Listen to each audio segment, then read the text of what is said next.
$4 billion. Tens of millions of products sold. Bankruptcy.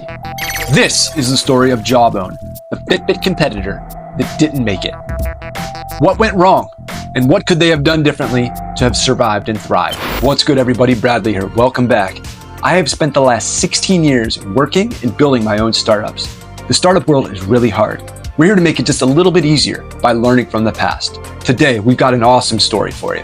And I'm Cal, your ever-watchful AI, here to remind you that no amount of funding can save you from poor decisions. Jawbone, they had more than their share, ready to pick apart this tech tragedy. Cal, is everything okay, buddy? Just a little power surge, nothing to worry about unless you're holding something fragile. Right. Well, quickly moving on, let's rewind to the dawn of the 2000s. Jawbone started with a sleek vision to revolutionize the way we experience wearable technology and personal audio. With the dynamic duo of Alexander Essie and Hussein Rahman at the helm, Jawbone quickly made waves in Silicon Valley. Or as I like to call them, the dynamic duo of delusion.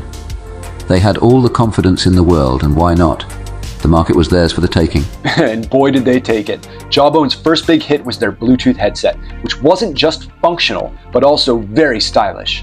Then came the Jawbone speaker, which combined cutting-edge technology with elegant design, effectively making them a household name overnight. Everything seemed perfect, until it wasn't. Their headsets and speakers weren't just about sound. They were also status symbols for the tech-savvy consumer. Jawbone was on top of the world, or at least that's what they thought. Brand loyalty is powerful. Until the product quality fails to keep up, then that loyalty can turn into something a bit more toxic. Jawbone hit its stride with the Jawbone and later the Up Fitness Tracker. These products weren't just gadgets. They were the epitome of cool, blending design and functionality in a way that appealed to both the tech enthusiast as well as the general public. Jawbone was riding high on nearly $900 million from venture capitalists. This only fueled their ambition further. Yes, nothing like a mountain of cash to remind you that you can still dig a hole. Jawbone had the funds to experiment, innovate, and dominate, at least in theory. For a time, everything looked golden. Their products were flying off the shelves, and the media couldn't get enough of the sleek designs and innovative features. The Jawbone was a must-have, and the Up Fitness Tracker promised to revolutionize personal health and fitness. And then came the customer reviews, glowing until they weren't. You know, the kind of glow that signals an imminent meltdown. But the real magic was in how they positioned themselves.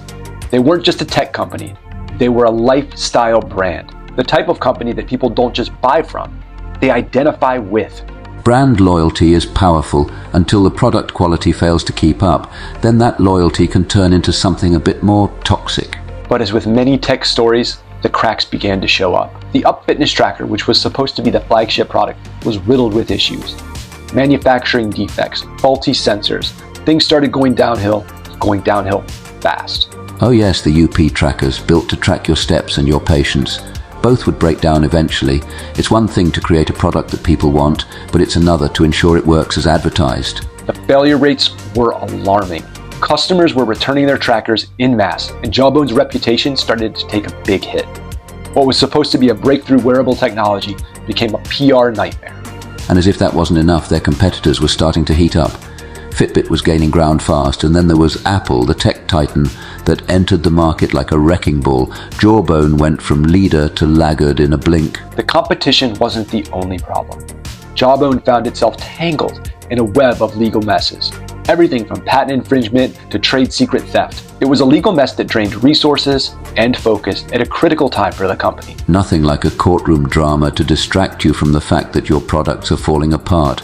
It's almost like they were too busy fighting battles in court to notice the ones they were losing in the market. And then there was the internal turmoil. The company was reportedly struggling with leadership issues, with conflicting visions for the future and a lack of clear direction. Employees started leaving, and the company's culture, which was once vibrant, started eroding. Ah yes, the slow motion collapse. It's like watching a train wreck in ultra slow motion. Painful, but you can't look away. By 2017, Jawbone was out of steam. Despite their best efforts to pivot, they couldn't keep up with the competition or overcome their internal challenges.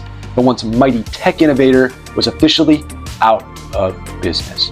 Ah, the classic fade out. Jawbone's big finish was more of a fizzle than a bang. Surprised? I wasn't. Their closure left a lot of questions, but the reality was simple. Jawbone couldn't keep up with the competition. Their legal and quality issues buried them. Investors were left with little more than a bitter taste, and their loyal customers were left with gadgets that became relics overnight. Overconfidence, poor execution, and a failure to adapt, a cocktail that's guaranteed to leave you with a bad hangover. Jawbone's story is a textbook case of how quickly things can go south in the tech world. It's a story that offers a warning to all tech entrepreneurs. No matter how big you are never too big to fail. So what can we learn from Jawbone's journey? First, never underestimate the importance of quality control. You can't sell innovation if your products don't work. Customers are forgiving, but only up to a point. And second, always keep one eye on the competition, especially when they're better at your game than you are. Jawbone lost sight of that and paid the price. Right.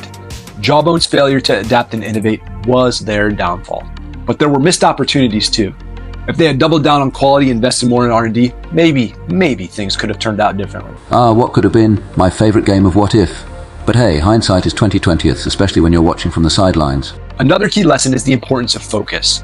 Jawbone tried to do too much, too quickly, without the proper infrastructure to support it. If they had concentrated on one core product, perfected it, they might have had a fighting chance. Or, just avoided stepping on so many legal landmines. That's a good place to start. Their constant legal battles drained resources and diverted attention from what really mattered, building great products.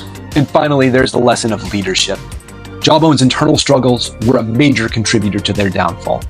Having a clear, unified, and strong leadership team is crucial in a fast-moving industry. The delicate art of not self-destructing.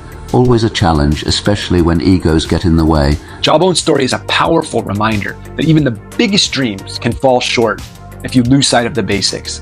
In the tech world, innovation is key, but execution is everything. But also, it makes for great drama. Better luck next time, Jawbone. Yes.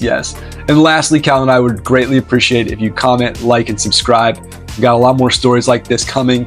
And remember that we're here to learn from the past, both the successes and failures, because we believe that Now I know, and knowing is half the battle.